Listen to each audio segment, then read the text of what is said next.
na Folha de São Paulo, o Vinícius Mesquita, o Murilo no UOL, tem um bons do Zebini no Paramount. Estou dizendo editores no sentido de você dizer até aqui. Dois cenários. Patrocínio. O jornalista pode fazer patrocínio? Até que ponto pode? Uma empresa pode. Eu aprendi na Editora Abril separação igreja e Estado. Vou dar um exemplo. Outro dia, no ápice da crise do escândalo da Série B, eu entrei na minha coluna na CBN logo depois de uma vinheta que tem um anúncio que é um site de apostas. E eu falei da questão do envolvimento dos sites de apostas no escândalo da Série B. E da necessidade de regulamentação dos sites de apostas que está saindo do Ministério da Fazenda para a Casa Civil para ser assinado pelo presidente de Lula provavelmente na semana que vem.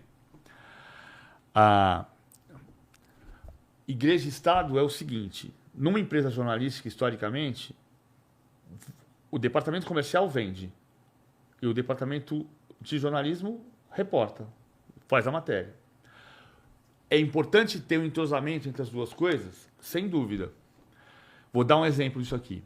Em 2005, Trajano chamou a gente para conversar sobre uma proposta que tinha do departamento comercial da ESPN para fazer um programa sobre os 6 jogadores contratados pelo Santander.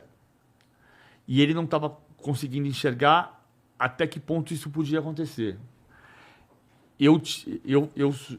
A gente fez um brainstorming, né? A gente fez uma conversa. Então não é uma ideia de uma pessoa. Só estou contando a história como eu lembro. Pode não ser a mais precisa. É a minha lembrança. Eu falei, Tajana, a gente não tem Nas Pegadas do Campeão, que eram Nas Pegadas do Guga, que em 2000 a equipe do Guga achou que não podia ter o nome do Guga por questões comerciais e virou Nas Pegadas do Campeão. Ele falou, a gente não tem Nas Pegadas do Campeão? Temos. A gente pode fazer Nas Pegadas dos Campeões. E não significa que a gente vai fazer um produto para o Santander para fazer os 6 jogadores deles, Cafu, Roberto Carlos, Ronaldo Adriano, Kaká e Ronaldinho. Pô, mas aí também eram, né? Não. Mas o que a gente decidiu foi, a gente podia fazer um programa Nas Pegadas dos Campeões, com o dinheiro que o Santander queria colocar no canal, com todos os jogadores que podiam ir para a Copa do Mundo, porque esse programa certamente incluiria os 6. Quem vendeu esse programa? O departamento comercial. O departamento comercial veio no editorial e falou assim, é possível fazer um produto que eu possa vender? Fazer um programa de televisão, conteúdo? Conteúdo eu consigo fazer. Pode vender. Quem vai vender? O comercial. Isso é separação igreja e Estado. Isso é separação igreja e Estado. E isso vai acontecer em todas as grandes empresas que forem para a internet, a médio prazo. Hoje a gente tem uma área cinzenta, que é o cara vai para a internet e ele é voo solo. Então o que ele vai fazer? Ele vai usar uma camisa de uma marca e se ele descobrir que a marca pagou propina para o presidente do clube, ele faz o quê? Ele dá a informação? Pois é. Ou ele fica com o contrato dele? Então, tem uma área cinzenta. Tem uma outra coisa que eu não me conformo muito que ainda exista, sabe? Isso eu falei para algumas pessoas do meu convívio recente. Tem uns caras que saem do contrato. Conheço os caras aí. Não, então. Mas a gente entende que eu não estou discutindo quem vai fazer o quê. Tô entendendo. Eu estou discutindo conceitualmente. Parece um problema mesmo. Você está falando aí parar para pensar nisso assim parece um problema mesmo.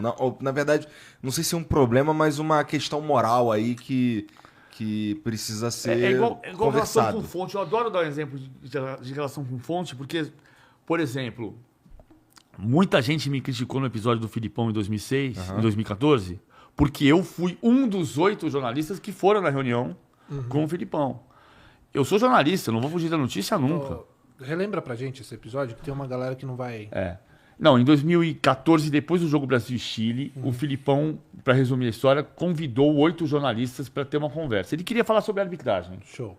Assim como em 2006 o Parreira chamou Alberto Helena Júnior, Tostão, Fernando Calazans para jantar, o Filipão chamou para tomar um café. Ele queria falar de arbitragem. Mas aí ficou uma coisa de, aquele grupo estava... Eu sou jornalista, eu não vou fugir da notícia. O cara, durante a Copa do Mundo, o técnico da seleção me convida para conversar. Vai ter oportunidade também. Vamos lá, claro que eu vou.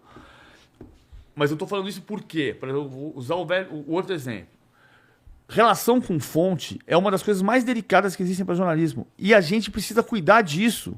Para quem tiver em comunicação, seja quem trabalhar com comunicação, ou trabalhar com notícia, ou trabalhar com análise, trabalhar com jornalismo ou comunicação, como você quiser dizer, a gente precisa manter um código de conduta.